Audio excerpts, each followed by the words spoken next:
Brooke Crane is having a rough morning. It's less than 2 weeks until her Olympic bike race. She rides her kid-sized bike down a 26-foot ramp and around a curving hilly track at speeds up to 40 miles per hour. Country music blares in the background. Then she crashes. I don't think I've crashed this much in like a whole year. Crane took a few more laps, but the crash was still rattling her. Her coaches jumped in to help. Really only got to beat 15 girls. It can't be that hard.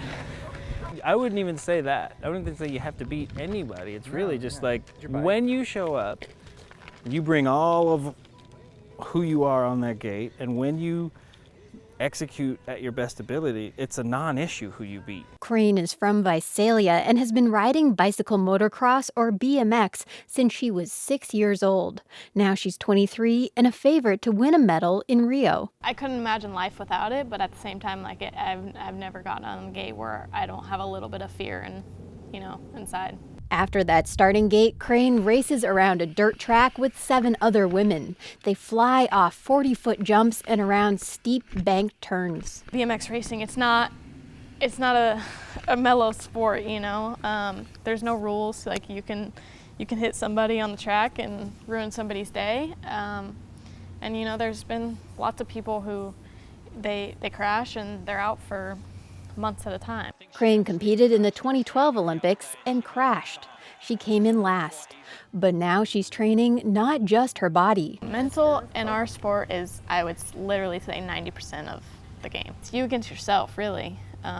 You're your own best friend or you're your own worst enemy. When thrown into, by choice or otherwise, into a stressful state, like competing in the Olympics or competing to get in the Olympics, a lot of times those we're triggered. That fear response, that anxious response is triggered. Jason Richardson is Crane's sports psychologist. She's hired him along with her physical training coach to help her mental game. So what we try to do is create a strategy around some of those positive things so that we can use those tools to distract ourselves and trigger ourselves into a more race-ready, positive, or calm or relaxed state. Richardson rode BMX until becoming a psychologist 8 years ago.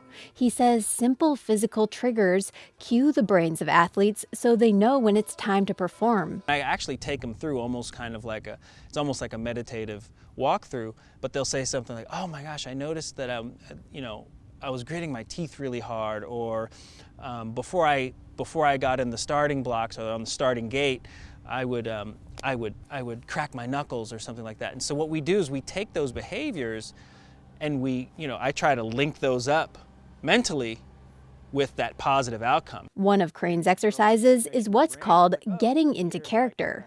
Here's how she and Richardson explain it. She's one of the top 5 fastest in the world, period. I mean, that's all there is to it. That's just the math of it. And so we want her to be able to bring that out. Because I'm known as probably one of the nicest people in BMX. I don't like cutting people off. I don't like, crashing. So we've kind of practiced this year is it's okay to be mean for that 30 to 40 seconds that you're racing. Crane's character is an aggressive rider.